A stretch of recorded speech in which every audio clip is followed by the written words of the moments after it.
Well, folks, something quite unexpected just took place in Alberta.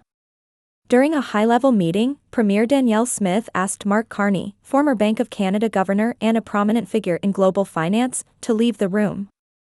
And yes, it was directly related to a new federal proposal that would impose additional taxes on Alberta's oil industry. According to reports, the discussion centered around another Ottawa-backed climate policy, one that critics argue would disproportionately affect Alberta's economy and its workers.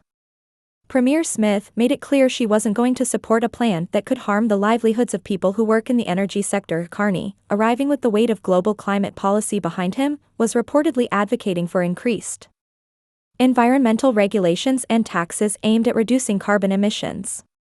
But many in Alberta view such measures as heavy-handed and out of touch with the realities of those working in oil and gas, especially in a province that endures some of the toughest conditions in the country. Supporters of Smith's move see it as a stand for provincial autonomy and economic practicality. Others argue it reflects growing tension between provincial and federal approaches to energy and climate policy.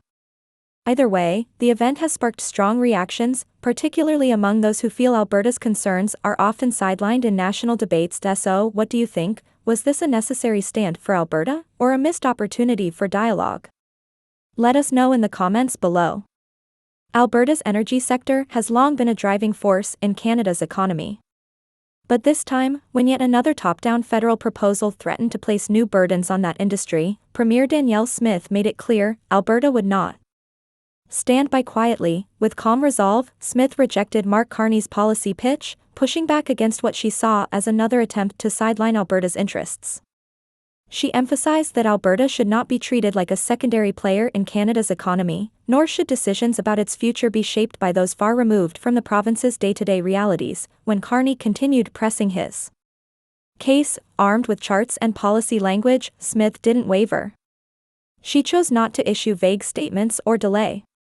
Instead, she brought the meeting to a close and asked him to take his proposal elsewhere. Mark Carney, a well-known figure in global finance and a prominent voice in the climate policy space, may have underestimated Alberta's willingness to defend its autonomy.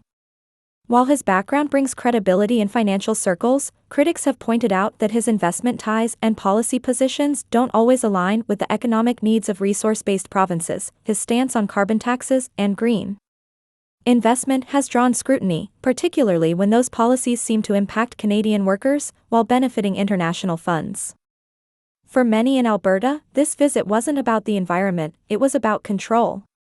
And Smith's response was seen by her supporters as long overdue. While national media may paint this as divisive, many Albertans view it as leadership, clear, unapologetic, and firmly rooted in defending the province's right to chart its own course. The heart of this debate is Alberta's right to control how it develops, prices, and exports its natural resources that have supported Canada's economy for generations. Many Albertans believe that recent federal proposals, such as new environmental taxes, are less about climate policy and more about limiting Alberta's autonomy. There's a growing sense among some that central policymakers in Ottawa have long been uncomfortable with Alberta's ability to succeed independently. When Alberta thrives through innovation, hard work, and resource development, without relying on federal subsidies, it challenges the notion that economic success requires constant regulation and central oversight. That's where the real tension lies.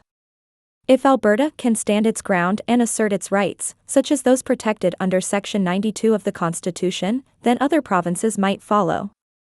Saskatchewan, British Columbia, Newfoundland and Labrador, even parts of Ontario could begin to question whether federal overreach is limiting their potential too. Premier Danielle Smith's critics may disagree with her approach, but her supporters see her as pushing back against what they view as increasing central control.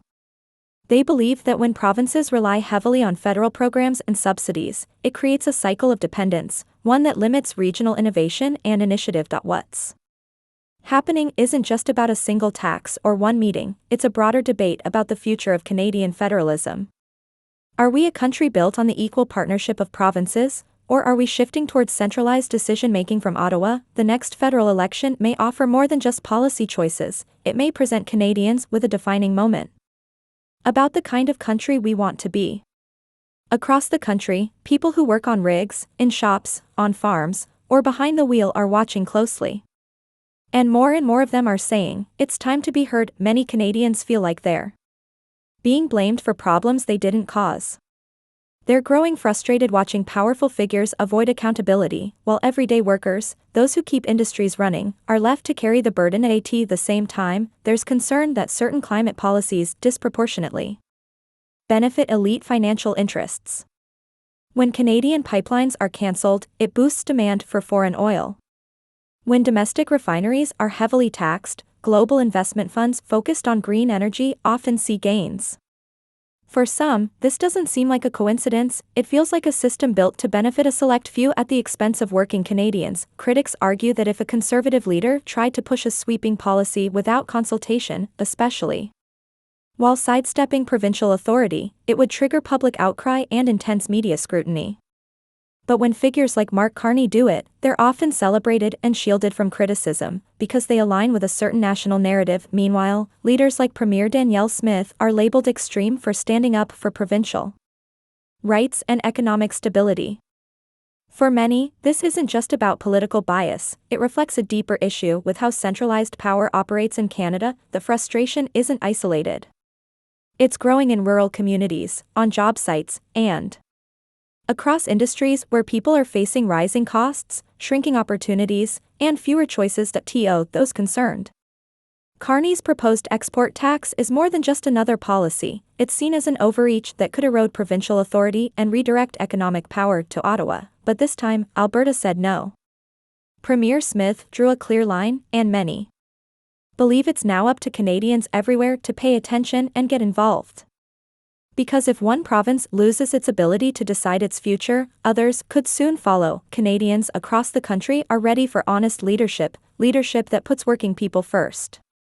Premier Danielle Smith made that clear this week, drawing a line in the sand and standing up for Alberta's right to protect its economy and its workers. And now, it's up to the rest of us, whether we're from Alberta, Saskatchewan, Newfoundland, or Ontario, to speak up.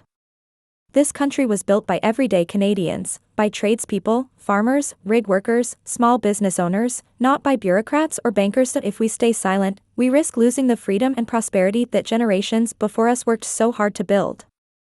But if we stand together, we can make sure every province has a say in its own future. Danielle Smith showed us that standing firm doesn't have to mean being divisive, it can mean being clear, confident, and courageous.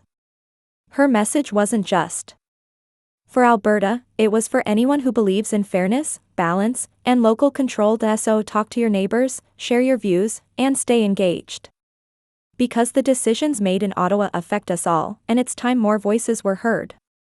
Canada works best when every region is respected. And it's time to remind the rest of the country that the West is paying attention and standing tall.